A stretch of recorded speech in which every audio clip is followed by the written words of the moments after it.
qui avait été fait, normalement, les Français auraient dû prendre conscience de l'ensemble de l'offre politique qui leur était faite, et notamment de ce que j'aurais fait.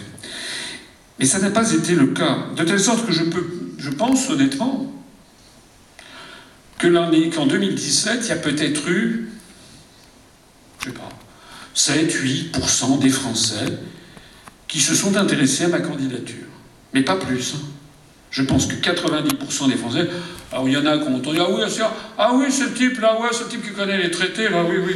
Ah ouais, non, non, c'est un petit candidat, non. Non, puis il paraît qu'il est d'extrême droite.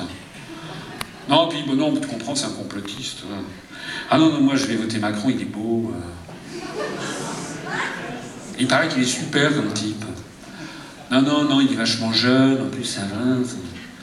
C'est ça qui s'est passé. Hein. Une extorsion. Macron n'a pas été élu démocratiquement, il a été élu médiatiquement. Ce sont les médias qui ont focalisé la lumière sur lui. Et bien entendu, les médias détenus par une poignée de milliardaires. Et donc Macron a passé ce que j'appelle un pacte faustien. Vous savez, le Faust de Goethe, avec Méphistophélès, qui est le diable. Vous connaissez ce roman? Méphistophélès, qui est le diable, qui dit à Dr Faust « Je te donne le pouvoir et l'argent, tu as désormais tout le pouvoir, tout l'argent du monde, mais maintenant tu m'appartiens. Maintenant tu vas faire ce que je te dis de faire. » C'est ça la situation de la France aujourd'hui. Macron n'a pas de pouvoir.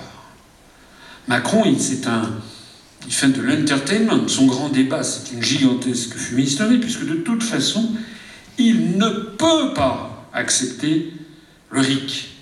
Il ne le peut pas. En tout cas, ou alors s'il l'accepte, ça sera un truc avec tellement de conditions de température et de pression que ça sera impossible à mettre en œuvre. Il ne peut pas revenir sur les grandes décisions qui ont été prises, puisque les grandes décisions sont appliquées. Elles sont les applications de ce que réclame la Commission européenne et les traités européens.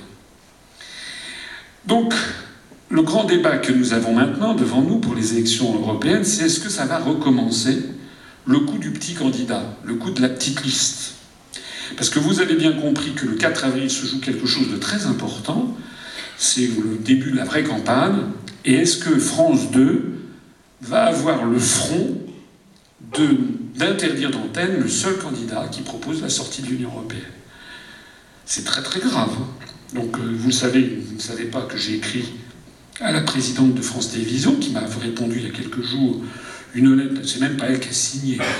En plus, ces gens sont d'une lâcheté insondable, pour me dire que j'ai fait remarquer que depuis 23 mois maintenant, bientôt 2 ans, depuis le 21 avril 2017, j'avais eu droit, et les membres de l'UPR avaient eu droit, sur toutes les chaînes de télévision, à 0 heure, 0 minute et 0 seconde. Les chaînes de télévision publiques. France 2, France 3, France 5, RFI, RFO, je ne sais plus quoi. On peut y ajouter d'ailleurs France Inter, on peut y ajouter aussi TF1, LCI, LCP, Europe 1, RTL, voilà. Et le reste, j'ai eu des miettes. Alors c'est plus tout à fait vrai, parce que François m'a accordé 1 minute 14 secondes à Caen il y a quelques jours. Donc sur les télévisions publiques, j'ai désormais 1 minute et 14 secondes.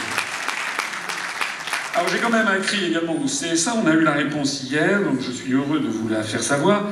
À ma grande surprise, le président du CSA, qui est un nouveau président, m'a signé, m'a envoyé une lettre pour m'expliquer que, vérification faite à partir du dossier qu'on leur avait transmis, il y avait effectivement un problème, et donc que ça n'était pas normal, que j'ai eu droit à aucune exposition médiatique tout au long de l'année 2018. Et donc ils ont demandé à France Télévisions de corriger cela. Ce qui est une bonne chose. Maintenant, ils ont dit de prendre ça en compte. En attendant, il est très important pour nous d'être présents le 4 avril. Et donc, je vais réécrire à France Télévisions, parce que ça, c'est borné à dire qu'il fallait prendre en considération le fait que je n'avais pas été médiatisé. Mais je vais donc demander à France Télévisions d'être invité le 4, et si il m'oppose la force d'inertie comme d'habitude, je vous le dis tout de suite, je l'avais déjà dit, mais je le confirme, on va organiser une grande manifestation, on va essayer de bloquer France Télévisions le 4 avril prochain. Donc si vous êtes en région parisienne, je invite tout le monde à venir. On va essayer d'être 3000, 4000 personnes, 5000 personnes tout autour de France Télévisions pour empêcher les autres candidats d'entrer là-dedans, parce que c'est un total déni de démocratie, en fait, que cette version de... Ouais.